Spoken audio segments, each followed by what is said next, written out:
So the first command you teach a therapy animal is this command called eyes on me. So when they're very little, you eyes on me, eyes on me. And so the goal is that every time I say that, him and I would lock eyes.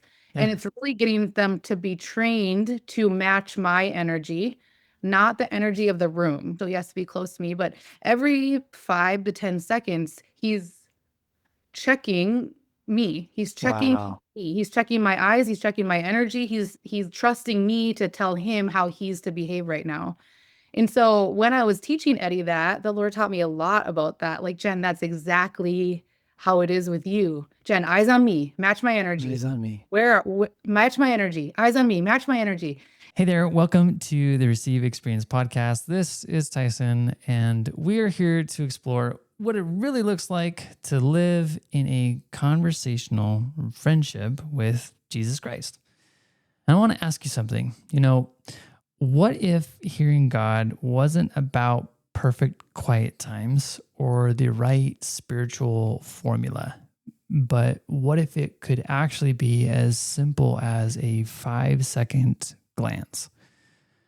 Because today I'm talking with my friend Jen Becker, and she's a coach with Identity Exchange, which is an organization that helps people uncover who God calls them to be and how to live that from that identity every single day. Now, in this conversation, as I teased earlier, Jen shares a practice she calls eyes on me. And this 5-second habit keeps her grounded in God's presence. But I want you to know that's just the beginning of all the amazing things she shares in our conversation. Other things that you'll hear that are super helpful include understanding how forgiveness really works, how Jen learned to receive instead of perform and hustle, and how God taught her that she's actually unabandonable.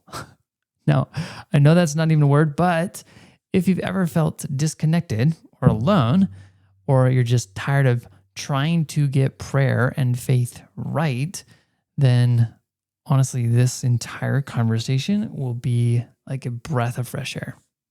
All I know is that I really enjoyed it, and I know it will also be powerful for you. So let's dive into this conversation with Jen Becker. Here we go. When we went through Catalyst together, one of the things that I just felt you were really knowledgeable about was just different tools for dealing with trauma, for working through mental health things. And I'm just curious, like, where did that come from? What journey did you go through to learn some of the Yeah. things that you learned? I think my own healing journey has been a big part of that. I Yeah. mean, about, gosh, probably 12 years ago, I started going to therapy for the first time and just started realizing the depth of some of the stuff that I'd, not realized as a kid, trauma. And then I've always just kind of had a fascination for that kind of stuff. Like, just how can we get better? How can we Before I knew about identity, I would talk about how my biggest passion was transformation of anything. Like, Yeah. I like to make my bed. I like to clean the counters in the morning. I just like to see something better than it was. And that could be someone's heart. It could be, right now, my favorite afternoon hobby is I leaf blow my patio because I just love it. I love the before and after. It's kind of ridiculous. So That's I always awesome. kind of had a fascination about it. But I think a big learning curve was one, I started going to my own recovery, like 12-step recovery Mm. meetings. The group that I'm a part of is called ACA. It stands for Adult Children of Alcoholics. It's really just recovering from this life of growing up in chaos and having normals that you think were normal, but they actually aren't normal, and just kind of Mm. learning, kind of unwind from some of that and learn healthier ways of loving self and loving others. And so that's been extremely instrumental.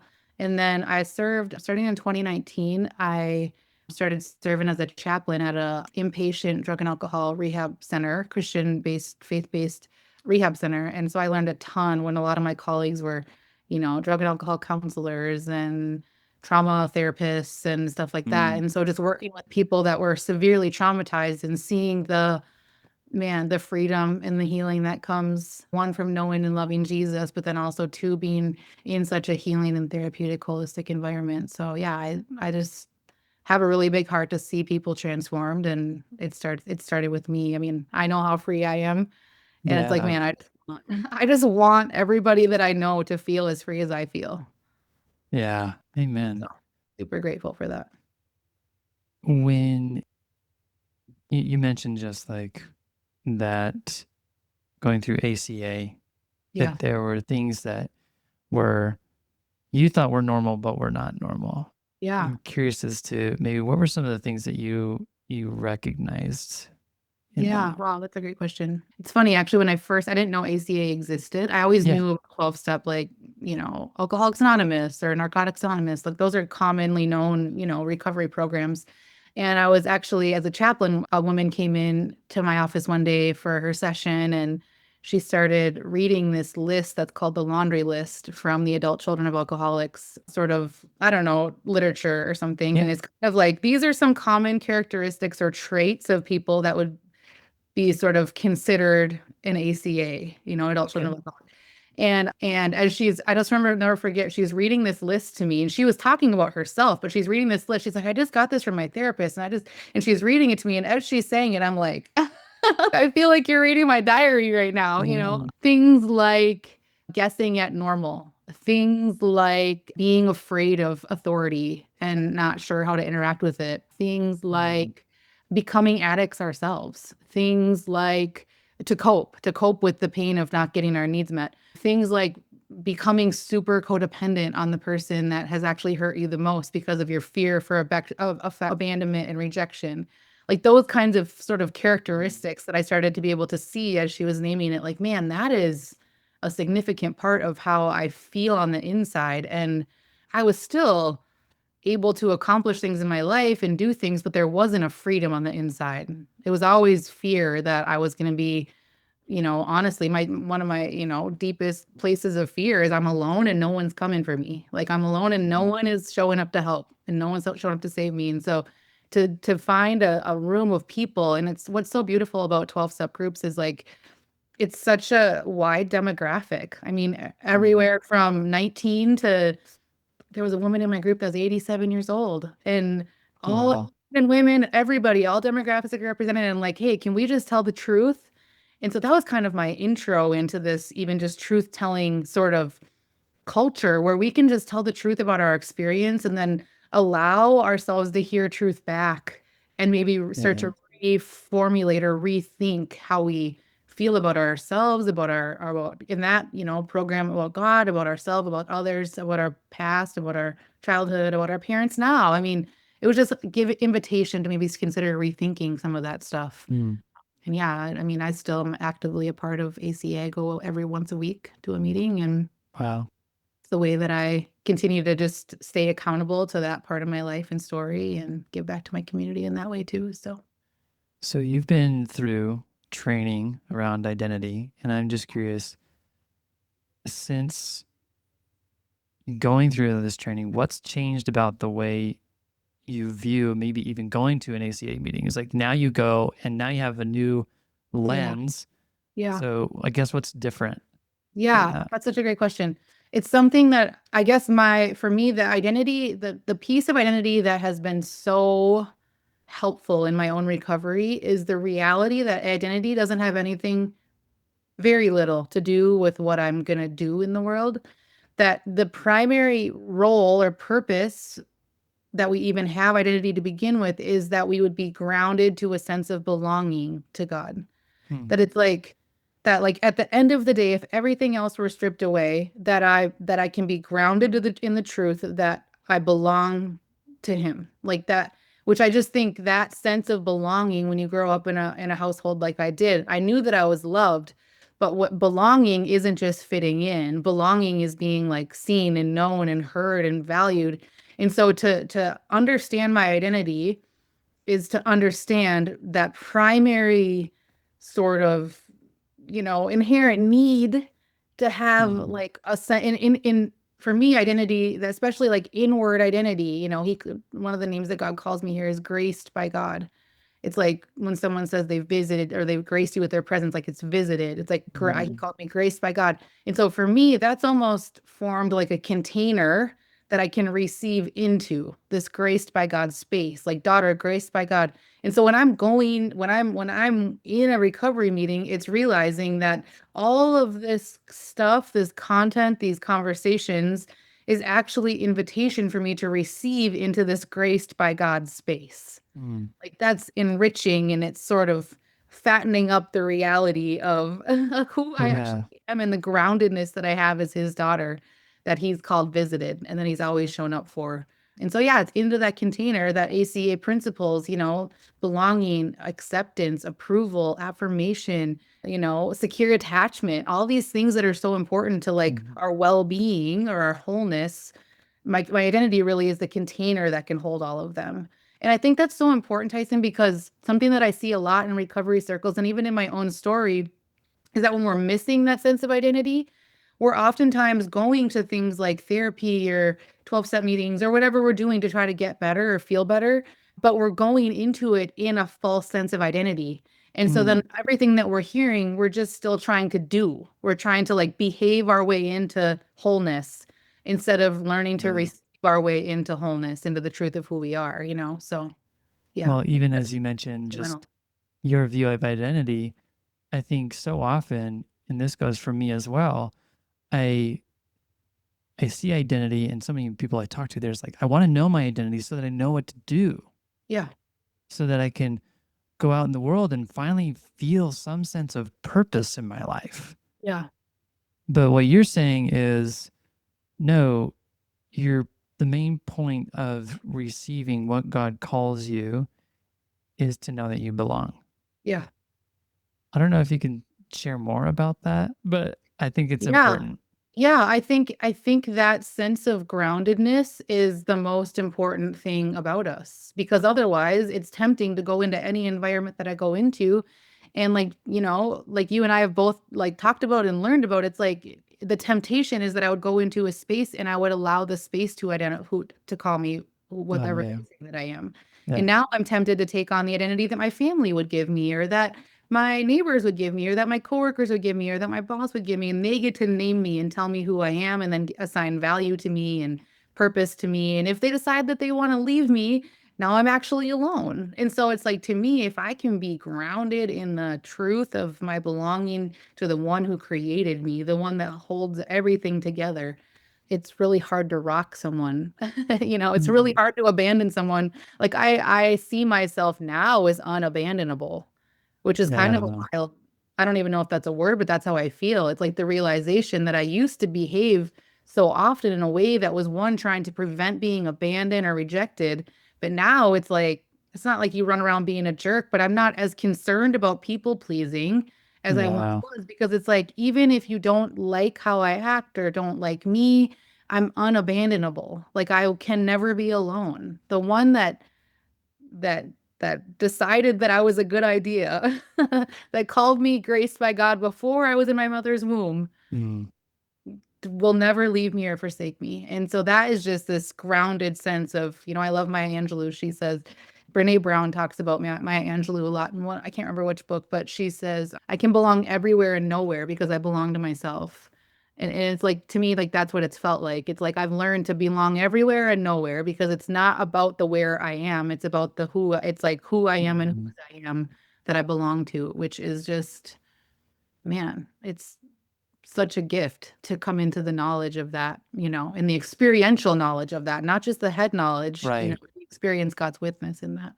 So when you walk into a space, Hmm. where you go, is there a thinking going on of I am graced by God?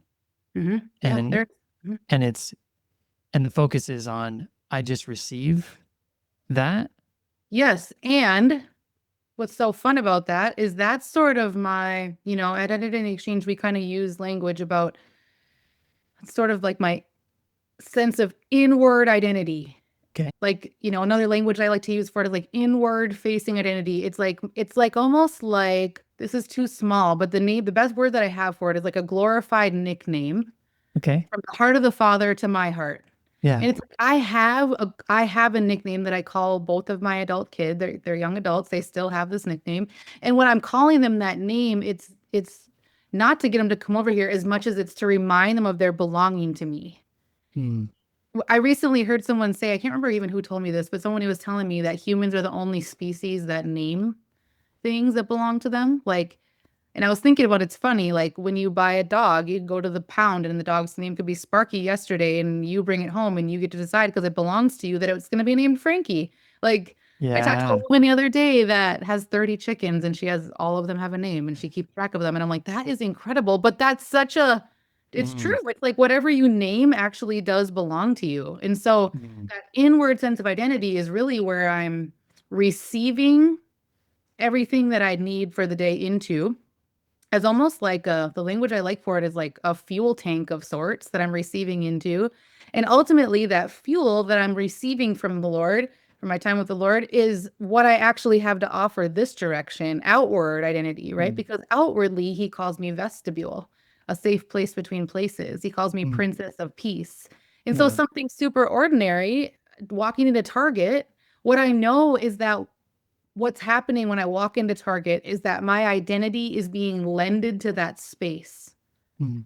And so it's almost like partnering with God, like, God, I've already received from you today. Like, if I haven't received, I have no business offering anything, you know? And so it's Yeah. like, but what I do know is that every day, if I've received your peace, then I walk into Target and God says, my first, honestly, my first instinct is like, Jesus, where are you in here? Like that's, I'm Yeah. immediately I walk into the gas station. Jesus, where are you? It's similar to how you describe being at the terminal at the airport. Like Yeah. who? Tell me to know, you know, where are you? And then really it's just lending my identity to the space. And now, you know, Francis Chan says, like, share the gospel everywhere you go and use words if you have to. That doesn't mean that I'm walking up to the lady that's picking out her apples necessarily, but it does mean that I'm intentionally walking into that space and just saying, I know that my identity is a gift to the world. Because one, because that's what he says about it, and two, that I've received something to offer today. And so I walk into Target and just declare peace, like peace Yeah. be here. You know, like that's the fun of it. And then to just see the things that happen as a result, it's like such an adventure. I'm curious, is there a recent experience where you were well, obviously you're walking in Yeah. this posture and this kind of mindset, Yeah. and then what happens? You know? I mean, okay, so this happened today on Thursday. So one of the things I do on the side is I have a trained certified like therapy dog. Okay. He's trained for like public service. And so him and I go all sorts of places. And on Thursdays, we go to an alternative high school. And, you know, it's kids commonly this specific alternative high school. It's like if you've gotten kicked out of most other schools, this is a school that you go to. It's very fluid with the schedule, you know, but my dog Eddie and I, we go there once a week and we spend, you know, an hour and a half. And so every time I walk in the door at that school, I just say, Jesus, where are you? Like, where are you? And Mm. sometimes he's with, you know, a student that would consider themselves a trans student, and he's standing in the hall with them and he's hanging out with them. And like, what do you want me to know about that student? Like, it's such a Mhm. gift to have a dog because, like, that's Eddie is such Mhm. an easy option to be able to just, or sometimes it's one time, 2 weeks ago when we went, it was where was he? There was something brewing down the hall and I didn't know what it was. It ended up being a fight, but he was standing at the end of the hall and he was just watching this whole thing go down.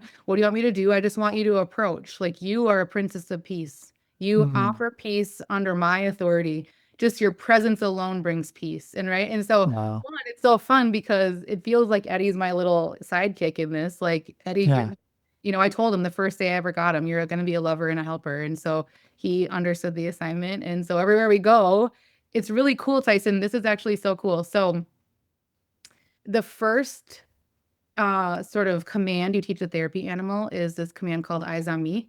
Okay. And so when they're very little, you eyes on me, eyes on me. And so the goal is that every time I say that, him and I would lock eyes.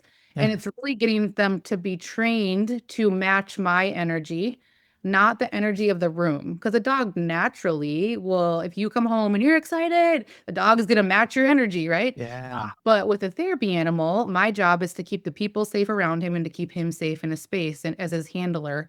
And so eyes on me is a command that Eddie knows really, really well. And so when we're in that kind of environment where things might be a little heated, what he's doing is one, he's on a 5 foot leash, so he has to be close to me. But every like 5 to 10 seconds, he's checking me. He's checking Wow. me. He's checking my eyes. He's checking my energy. He's trusting me to tell him how he's to behave right now. And so when I was teaching Eddie that, the Lord taught me a lot about that. Like, Jen, that's exactly how it is with you. Jen, eyes on me, match my energy. Eyes on me. Match my energy, eyes on me, match my energy. And so often it's that experience where even I have Eddie on a leash, is this physical representation reminder that as he has his eyes on me, I have my eyes on him. Wow. I'm matching his energy and Eddie is matching mine. And so to see the way that just I don't have to say a word, our me and Eddie's mere presence just Mhm. brings calm to a space, which is just mind blowing. Yeah. I was a That's kid that wouldn't awesome. have gone to that school. I would have been the kid fighting in that school when I was that age. I mean, Mm. I was mad. I was angry. I was in trouble. Like, that's why I go to that school because I love those kids because I understand what it's like Yeah. to be in that position, you know? And so yeah, it's really powerful to just get to see that my identity just gets to lend itself to the room. And it's not about me. It's just about me being willing to allow it to flow. Yeah. Yeah. What would you say to someone who thinks that the eyes on me every 10 seconds is kind of overkill with the Yeah. Lord? Uh-huh. I think it could be. You know, Yeah. when I think, I laugh about that because I think it does feel like overkill at times, but when I Mhm. think of where I came from and how I got here to this Mm. place of peace and freedom and joy, it was because I didn't have a good example of how to do it any other way. The examples of the people that I did have my eyes on were not leading me in a way that was promoting peace. And Mm. so like you're watching something, you're watching Yeah. someone, right? It's not like oh my gosh, I can't move unless I look at Jesus. It's more like this invitation when all of a sudden a question emerges, or for me, it's oftentimes when a big feeling emerges, all of a sudden I feel fear, I feel anger, or I feel frustration, or I feel offense, or I feel protection, or whatever. Like, whatever those Yeah. big feelings come up, it's like that's sort of my cue. Like, all right, Jesus, where are you? Because my natural way of just handling that is fight or flight. Yeah. Well, neither of those are actually helpful in that situation for me, for anybody involved, you know? And so yeah, I just think it's like actually a gift to have an option. And it's not like, I don't ever sense God like you have to always be looking at me, as much as it's like this invitation to, like, you're not alone in any of it. You always been graced by God, and there's that belonging. You're Mm. graced by God, even if you're scared, even if you're angry, even if you're upset, even if you're offended, even if you're just full of joy, like overcome with gratitude, like eyes on Mm. me. Like he's celebrating in the gratitude with me, it's Yeah. like, yeah, he's just, yeah, that kind. So earlier you mentioned how you probably wouldn't you wouldn't be able to express the truth of who you are unless you received first. And Right. so when you are, say, you come up to a moment in the day where emotions are triggered or you're just in a place of fear, anxiety, whatever it is, do you just what's your process? Like what do you do to get Mhm. back to maybe a place of peace? Yeah, I think one is to be present in my body, which Okay. sounds, I don't know, maybe weird to some people, but I think that I lived a lot of my life sort of separate from my body in a way. I don't know. Yeah. That sounds like this weird, like almost like I was operating either in the future or the past mentally. So Yeah. my physicality is here, but my body, my mind is either there or there kind of Hmm. thing. So that first thing that when I feel those big kind of triggered type moments is to be present in my body, which, that can be sometimes literally it's like I'm wiggling my toes to just get Hmm. present in my body for a second, or I'm just taking a couple minutes to just take a couple of deep breaths to be present in my body. And oftentimes I'll put my hand on my heart, like, God, okay, I want to be present in my body right here, right here, right here. And it sometimes takes me a minute to kind Yeah. of gather, I like that actually, that it's funny. I never thought about this, but like gather myself. Like that's not how I've used that in the past. That's what it feels like. Mm. Let me gather all the parts of myself for a second. And then oftentimes that's what it feels like. Like, God, where are you? Where are Yeah. you right now? And that's exactly like how Eddie looks at me. God, where are you? I want to see your eyes. Like Mm. eyes on me. I want to match your energy. How do you feel about this? How do you feel about me? Okay, we're good. Okay. How do you feel about this? Is there anything you want me to know Yeah. about how to interact in this? Is there anything that you want me to do? And I'm just like, so it's really pretty quick and in the moment. Yeah. Well, but it's really helped me because I realized that oftentimes my instinct was to go to people pleasing or Yeah. to just leaving. Yeah. And neither of those are helpful to me or to the other people or whatever's happening. It didn't serve my marriage, didn't serve me in parenting, didn't serve me in my Yeah. friendships, didn't serve me professionally to either, people please or evacuate. Like that doesn't help anybody. And so to be able to stay present in the moment, be present in my body and be present with him, I feel like Yeah. I've to practice that.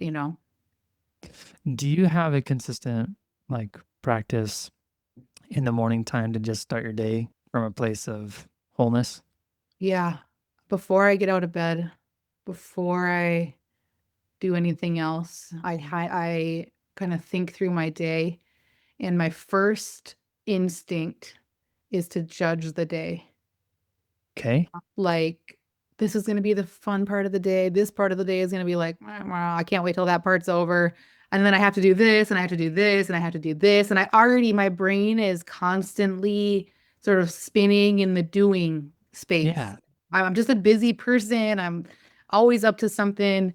And so I have to start by just naming all of that and like truth telling all of that and being Yeah. honest with myself about how much judgment I've done before 5 a.m. Like I've already decided that, whatever, like this meeting is going to be super fun and this one's going to be really hard and that one's going to be really scary and this one, like I've already made up my mind how everything is going to go before I've even like stepped out of my bed. It's like, man, so my hygiene, I call it, really, Yeah. my really sort of spiritual hygiene is just acknowledging that this today is the Lord's and everything in it, that his mercy is new every single day. When I think about those verses in Lamentations, it's like, I don't think it's like mercy, it's like new as in it's sort of replenished, Okay. or it's like this brand new, never before seen custom mercy that's just for today. And Mm. so it's like that. It's like, God, what does your mercy for this actual day look like? Like, can I make Mhm. room to receive what that actually looks like? And it's different than yesterday's mercy, and it's different than tomorrow's mercy. And so it's like, just take the one that's here for today. And the temptation, just like the Israelites in slavery or in coming out of slavery, it's like the temptation is to like store it up. Like this one's really good. I'm gonna try to keep this. And then Mm. it goes bad, you know what I mean? And so it's like this invitation to like, no, like your mercy is new every day. So let me receive that. Instead of my judgment, I want your mercy. Yeah. He prefers mercy over judgment. And so I So just you sit just in that. give permission to yourself to let your mind judge the day because you know that that's what it's going to Yep. do. Yep. And so it's like I wake up, it's like, okay, what judgments you got? It's Uh-huh. Totally. Uh-huh. What have I already made up my mind about? what? It's like that. It's like, Yeah. what is my mind already made up about in this day? What my husband's gonna do, or what chores I need to do at my house, or whatever. Like I'm just kind of going through my Mm. calendar and then just realizing, okay, can I release all of my, you know, all of my judgment on this to make room for God's judgment on this? How does he feel about the day? What's in this Right. day? And when he thinks about this day, how does he feel? Mhm. Yeah. So and as do you ever have moments where it's hard for you to sense what the Lord's saying? Like there's Oh, just yeah. silence? Yeah, absolutely. And is there something that you do in those moments or I feel like it's always, this is a good, it's just something that I've been just kind of discovering. It's almost always attached to some need for forgiveness. really? Almost always. Like, and the question that I kind of have been asking myself and asking the Lord and just kind of praying through lately is like, God, is there anywhere that forgiveness needs to flow into this day? And Mm. that might mean to me, maybe there's a part of me that, right, is in need of receiving forgiveness. That might be towards someone in my life. That might be towards someone in my past. Like, I don't know, but even just asking that question, that is my first, line of defense, which Yeah. I wasn't like, even when I came into faith, I really wasn't taught that. Like, forgiveness was kind of like the thing that you do 20 years later when you're still hurt by something. But I've learned forgiveness is like my primary, like, hygiene tool. Okay. Donna Winship, she always says forgiveness is the oxygen we breathe in the kingdom. And the more I live and the more I practice, the more I'm like, that is a true statement. And so often it seems like maybe, oh, maybe I should try it's like, no, what if we started with forgiveness? Like, what if I just Mm. started from a posture of receiving and then offering forgiveness? It's really, yeah, really like a healthy posture to start my heart in every day, to be like, one, mercy, two, forgiveness. Like, let's go, Yeah. Yeah. Now I Yeah. can breathe. Yep. Exactly. Yep. So when you're working with people, coaching them and praying with them and they don't hear God, Mhm. is that where you go or what do you It's what do you almost do? And always, that's almost always a thing. yeah. It's almost always forgiveness. Mm. That's and it's almost always forgiveness it's almost always forgiveness that we thought we already handled. Oh yeah. Because I think sometimes our understanding of forgiveness, something that's been really beautiful lately, is I've just felt prompted to, one, with myself, but two, to kind of reimagine what forgiveness like looks like. Yeah. And so it's like, and Donna and Jamie use the language like forgiveness is not only releasing the offender from, the offense, but it's also a cutting off of the effects of that offense, which is really interesting because then I'm not just saying it's okay, I forgive you for this thing that you did that hurt my feelings. Yeah. Also doing and again, like, I'm using this word a lot, but it's just how it feels, like this hygiene of like, can I, with the Lord's help, cut off the ways that that offense has affected me? Mm. Which I just think is different than just trying to feel my way into forgiveness. It really feels like maybe another level of surrender in a way. And so, yeah, I'm commonly even asking the question, like, what did that offense cost you? Because I think that there's a part of this that's like, I know I, for a long time, had a really hard time with forgiveness because I felt bad even admitting that I needed to forgive someone because that meant that they did something to hurt me. And that Mm. almost felt accusational. Like, I know they didn't do it on purpose. They were doing their best, but doesn't change the fact that their actions Mm. still did really hurt me and cause a lot of Right. damage. And so Right. it's like, can I just tell the truth about the fact that I'm actually really deeply hurt by that?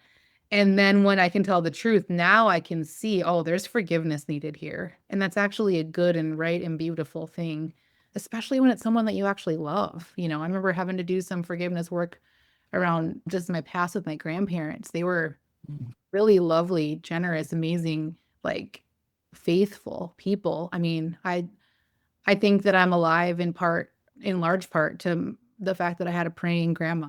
Like, Mm. I mean, I genuinely believe that. Yet there was a lot of damage done, unintentionally, but a lot of damage done in just the religiosity of the way that she lived her life, so I felt bad, like, even admitting that I had offense against her because she was such a amazing woman of faith. It's like, how dare you, like, judge your grandma? Mm. But so when I could get to the place of being able to truth tell, like, no, I was actually deeply hurt by some of the ways that she would speak or things that she said or did or didn't do, frankly, that I had to be able to tell the truth about and then release forgiveness. And so it's like, it's interesting how that kind of felt backwards, but it's brought me a lot of freedom to really pursue every day as often as I need to, sometimes every hour, like, Mm. forgiveness. That's awesome. And then watch as it flows. I mean, that's the beauty of also that forgiveness process is I so often, because of the way that I was raised, I'm a really, like, independent, adaptable, like, gritty, I can figure stuff out. Like, Yeah. like there's not a whole lot of things that are going to get in the way of me figuring out a solution for something.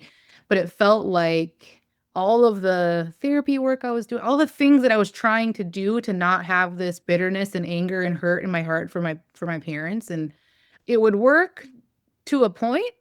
But when I started actually getting to the like, what did it actually cost me that that happened? Can I be released from the consequences of that?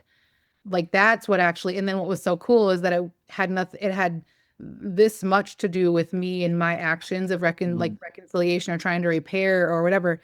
It had everything to do with me continuously surrendering the situation back to him, releasing forgiveness, watching as forgiveness like was flowing into my family. And then all of a sudden, I'll never forget the day, maybe 5 years ago now, that it was maybe one of the first times that I was in the same room with my parents as an adult and didn't feel annoyed. I Wow. actually felt like delighted to see them and excited to be around them because that was like, okay, this is what forgiveness feels like I'm actually feeling and experiencing transformation. That I'm not just behaving my way into like everything's fine, that I've actually experienced transformation of being released from and cut off the effects being cut off of me of that damage that I would be able to be in right relationship with my parents in a Wow. loving, healthy relationship. Yeah. So I'm just thinking even through the mental process of that. So Mhm. let's say I experience silence from the Lord as I'm asking a question, and then I might be asking, okay, Lord, is there what forgiveness needs to flow here? Like where Mhm. do I need to forgive? And then whatever comes up with that, let's say I need to forgive my dad for something. Yep. And I forgive that, I release that. I'm just curious, like if you were to walk me through what that looks like, Yeah. because I'm For also me, thinking about like the cutoff, like Lord, I cut off the ties to the effects of this. Is that what I, yes. you know? Yeah, I'm a really visual person. And so the gift of a sanctified imagination Mm, is vast for me. And so mm, to be able to envision, that's honestly what it commonly looks like for me to be able to envision a moment that all of a sudden I am flashed back to where this damage was done and mm, there was an injustice. yeah, And so it's like, okay, let's go back there. Can I see if I were to ask God, like, where were you in that memory? yeah, Like, where were you? Because you were there. Like, you've never not been there. And you call me yeah, grace by God. So you've never not been there, right? You've always visited me. Where were you? And then I get to, in my sanctified imagination, see where he was with me in that day. yeah. And then it's like this invitation to like, okay, what would it look like for me to forgive my dad right now? Well, Mm, it would look like it's different every single time. It would look like right. you would tell him what hurt you and how it hurt you and what it cost you. And then to see it cut off, it looks different every single time. I mean, Yeah. one time it was like this, the picture that I had was my like 3-year-old maybe self, and I was sitting in the darkness of a staircase by myself. Hmm. And it was like I was needed to forgive my dad for just they would commonly forget. Like they'd commonly like Mm, leave and go out and leave me home and then forget to come back at a certain time. And then I'd wake up and there's no adults in the house and I'm a little kid needing to forgive, right? And so like I saw this sort of this this kind of weird. This almost like picture of like this green slime of fear mm, kind of on me, like this yeah. fear, like terror. Like Yeah. I pictured terror. It was like this green slime of terror on me. And so when I just asked God, how would you have me to be released from this? I want to be cut Hmm. off from the effects of being terrorized, of feeling alone. That's what I saw. I saw him pulling this green slime off of me and washing it off of me. Like you no Yeah. longer have to be affected by this fear that you're going to be alone and no one's coming for you. It's like Right. this renewal and restoration of like you always have been a daughter graced by God. This green slime of terror got put on you, but let me take that off. Let me clean you up. Let me like remind you of like you like that was put on you, but that's not who you are. Yeah. Yeah. Yeah. That's cool. And I think in part, like, why I ask even just the little nuances of how it shows up is because not to make this into a formula, but it's just like, Oh hey, yeah.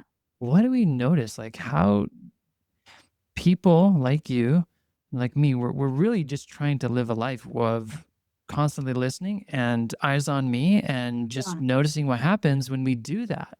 Hmm. And also practicing tools to be able to, like you say, like have a hygiene, have a set of habits that we can go to when we are emotionally distraught, when we're in a place of fear. Yep. And so even just the little details of what actually is going through your mind as you live out a day Hmm. and you're trying to practice a lifestyle of listening. Yeah. Like, I even just think that question, Tyson, is so profound because I think most of us aren't thinking about what we're thinking about, like mhm, ever. yeah, Like we're just like we're just yes, floating and the feelings are just happening to us. Like that was a big awakening to me to realize that the world was happening to me. mhm, Like it was like, which is like such a victim mindset, but I just didn't know. Like that's how I felt. Like the world just right, happens to me and the emotion just happens to me. And then to realize, like, no, I actually have agency in this. Like I mhm, actually, the world doesn't get to have to happen to me. And so if it's not going to happen to me, then I need to be aware of, think about what you're thinking about, Jen. Like, what are you thinking about right now? And then to realize that everything I'm thinking about is, if I want it to be, an invitation to get to yeah, God, myself, and the other in a new way that maybe I haven't yet. One of the prayers that we commonly pray in recovery circles is called the set aside prayer. okay, It says, God, help me to set aside everything I think I know about you, about myself, about the other, and about the circumstance, that I would make room to receive something that I don't yet know, something that leads me to more transformation mhm, today. And that's what it feels like. It's like, can I just set aside even temporarily this yeah, feeling, having whatever it is, what I think I know about God, myself, the other person in the situation or the circumstance, that I would make room to receive something that I don't yet know. It's like, yeah, don't yet know is the mystery that, I mean, that's the address of transformation. Like it's in the don't yet know that we are yep, transformed. yeah. I could, well, because we both know that the moment that the Lord kind of reveals a new way of thinking about ourselves, about the situation, about Mhm. Himself, it's just like Yep. that's what frees us. Yes, it is. That's what frees us. Yep. So I want to I want to close this out by just inviting you to take a moment of reflection, asking the Lord, is there anything that you want me to share in closing? Hmm. Yeah, I think the first thing that comes to my mind is in the like the first statement that kind of came across my mind is that our primary role in the kingdom is to receive. Like Mm, like nothing is more important than learning to receive. And the picture that sort of accompanies that is Moses in the scriptures, and he goes up the mountain, he gets the 10 commandments, he comes back down the mountain and everybody's worshiping, God knows mm, what, and he yeah. throws it and he breaks the tablets. And I can just, it's so human to be like, I just love the humanity of Moses in that story where he's just like, what are you guys doing? That's what I kind of picture. Like, what are you doing? Yes. Breaks the tablets in his frustration. And then I think it's Exodus 33 and 34. And so then he starts in on this like sort of anxiety spiral about like, Mm, God, I like didn't do this right, like any human would, right? It's like I could have done this better. The people are, running amok, not doing what they're supposed to be doing, not pleasing you. They're building idols and they're worshiping golden calves and he's throwing this fit and then he's like, but God, like tell me what we're gonna do and tell me who you're gonna send with me. And God's like, Moses, I look favorably on you and I'll call you by name and I look favorably on you and I'll show you what to do. Just eyes on me. It's like that. It's like eyes wow. on me. And then Moses is kind of spinning in this spiral and God's affirming Moses, no, I know you by name and I look favorably on you. And then we get to Exodus 34, and I love it because it's like this do-over. It's like this invitation into trying again. And it feels like every day is this fresh invitation to try again. And so Moses goes up the mountain, and it says, Moses, I want you to come up the mountain early in the morning. Don't bring anyone with you. And not even animals can graze on the mountain. And what I think is interesting because of I know the temptation in me and the temptation that a lot of people that I talk to is to when I'm going into my time with the Lord, that I'm going on the behalf of my spouse or my Sure. kids or my neighbor or my coworker or whatever. I'm like, God, what do you want me to do about this person? And I love this invitation from the Lord. Like, no one can come with you, not mentally, not spiritually, not physically, not emotionally. Just come, just you. I want you to come and be with me.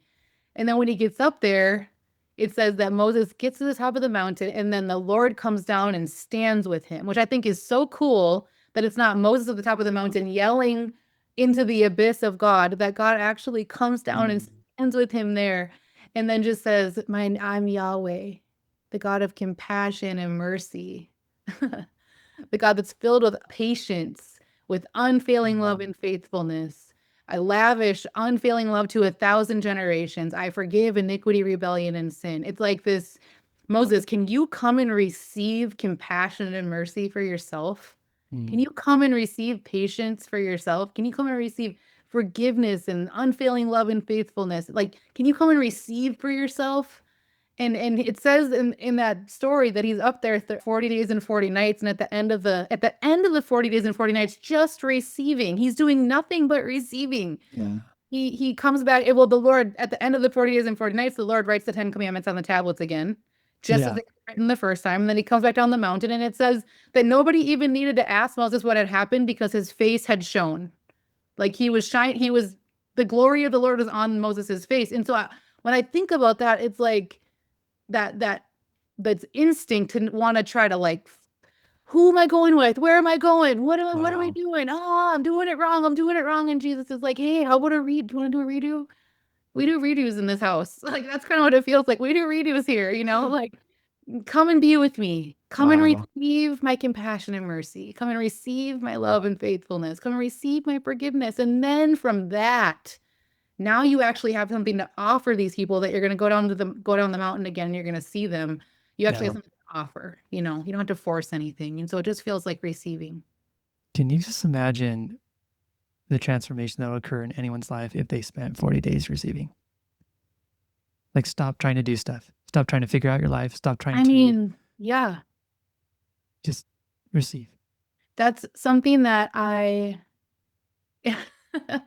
you're a parent, so maybe you understand. I don't know. I can't remember. I think you have younger kids, but my kids have maybe sort of, I don't know, things that they would say like, oh, mom, she would always say this all the time.